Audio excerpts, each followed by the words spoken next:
മടിക്കൈ ഓർക്കോൽ മീത്തലപ്പുര വയനാട്ടുകുലവൻ ദേവസ്ഥാനം തെയ്യംകെട്ട് മഹോത്സവത്തിന്റെ ഭാഗമായുള്ള ഓലമെടയൽ ഉത്സവം തറവാട്ടുമുറ്റത്ത് നടന്നു. മടിക്കൈ പഞ്ചായത്ത് പ്രസിഡന്റ് വി പ്രകാശൻ ഉദ്ഘാടനം ചെയ്തു. മടിക്കൈ ഓർക്കോൽ മീത്തലപ്പുര വയനാട്ടുകുലവൻ ദേവസ്ഥാനം തെയ്യംകെട്ട് മഹോത്സവത്തിന്റെ ഭാഗമായുള്ള ഓലമെടയൽ ഉത്സവം തറവാട്ടുമുറ്റത്ത് നടന്നു.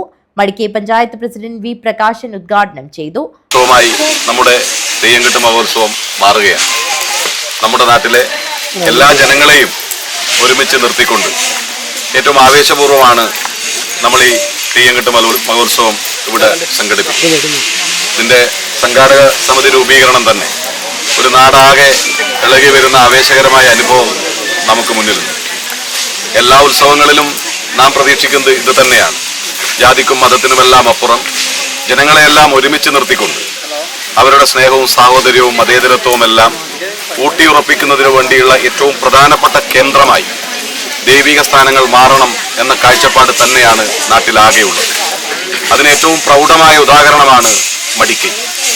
ജാതിക്കും മതത്തിനുമെല്ലാം അപ്പുറം മാനവികതയുടെയും മതനിരപേക്ഷതയുടെയും മൂർത്തമായ ആശയങ്ങളാണ് എല്ലാ ദൈവിക സ്ഥാനങ്ങളിൽ നിന്നും നാം മുഴങ്ങിക്കേൾക്കുന്നത്. ആഘോഷ committee vice chairman Anil Neerali അധ്യക്ഷത വഹിച്ചു. പഞ്ചായത്ത് അംഗം പി കുഞ്ഞികൃഷ്ണൻ, വർക്കിംഗ് ചെയർമാൻമാരായ K Sudhakaran, Sukumaran Kanotha, K V Sreenivasan, Sureshan, തറവാട് കാരണവർ, കുമാരൻ ചെരളത്ത് തുടങ്ങിയവർ സംസാരിച്ചു. പെരിയാങ്കോട്ട് ഭഗവതി ക്ഷേത്രം സെക്രട്ടറി പി ബിജു സ്വാഗതവും ഗംഗാധരൻ തളിക്കുണ്ട് നന്ദിയും പറഞ്ഞു. മാതൃസമിതിയുടെ നേതൃത്വത്തിൽ നാട്ടുകാരും വിവിധ സബ് കമ്മിറ്റി ഭാരവാഹികളും ഉത്സവ പന്തലുകൾക്ക് ആവശ്യമായ ഓല മെനഞ്ഞെടുത്തു. മാർച്ച് 6 മുതൽ 8 വരെ തീയതികളിലായാണ് വയനാട്ടുകുലവൻ തെയ്യംകെട്ട് നടക്കുന്നത്. News bureau, Kanhangad.